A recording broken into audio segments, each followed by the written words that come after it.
Hey everyone, Sky here to discuss Robocop 3, starring Robert John Burke, Nancy Allen, and Rip Torn, and directed by Fred Dekker. Now, I must say, I did see this movie once, and I don't remember how kidified it was until I watched it for this viewing. And you know what? There's a reason it's PG-13. Let's get into this one, unlike the first two, which are R-rated. The city of Detroit is getting more violent and, well, not R-rated violent, I should say, and worse than ever, when a pack of evil cops attack and separate a little girl's parents, and she runs off and joins a revolution, which I get. It's getting people together to get on a bus, and all that needed to be explained. More than they break into a police station to get some guns, and Ed 209 saves the revolutionists and shoots at the cops as it's acting loyal as a puppy. Meanwhile, at a donut shop, Officer Ann Lewis, returned by Nancy Allen, gets a call to stop the revolutionists. Or maybe not, but maybe more like criminals. And does it as Robocop, this time played by Robert John Burke, steps in after Officer Lewis crashes her car, and Robert John Burke is not as good as Peter Weller as Robocop at all. Robocop disobeys orders to get to Officer Lewis's location and jumps the car off the cliff in a pretty unspectacular kind of way. It's not that good. The CEO, played by Rip Torn, is a character I just don't understand. And I really like Rip Torn in better movies like Men in Black and Dodgeball, for example, even though those are until later, which will come. But my problem is, here he is not a character. He's more of like an imbecile caricature. And he doesn't have the biggest idea of what the hell he's playing here. He's plain evil and a dumbass.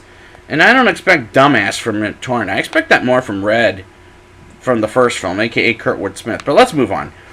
Robocop goes to a church where he saw a little girl earlier in the film, as some police terrorists come by and shoot Officer Lewis, and Robocop is sort of shot up, brings Officer Lewis inside the church, and she dies while Robocop goes with the revolutionists underground and drains his battery, and the kid Nico fixes him off, kind of. And I was kind of sad to see Officer Lewis die because of Paul McDaggett.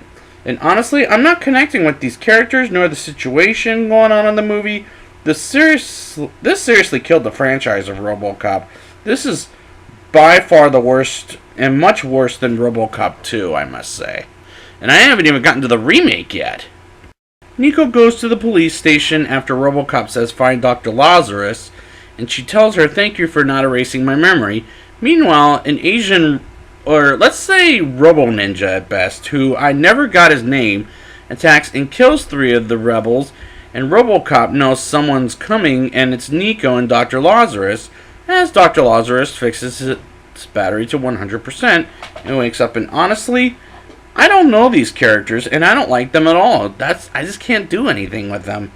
Robocop takes care of unfinished business to find McDaggett and tries to kill him for a promise from Officer Lewis, but doesn't succeed, which was a damn waste.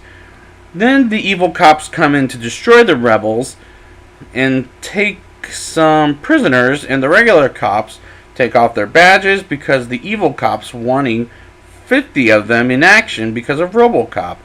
And that scene with the regular cops dropping their badges felt very cliche. The Robocop versus Robo-Ninja robot fight was pretty stupid, as well as the cops versus criminals fight was pretty dumb.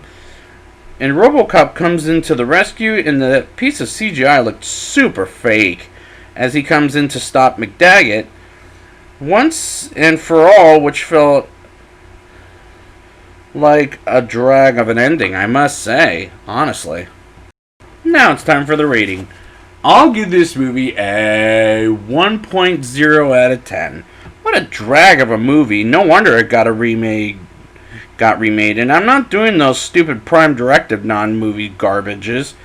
as a movie needs to be an hour long, and for me to review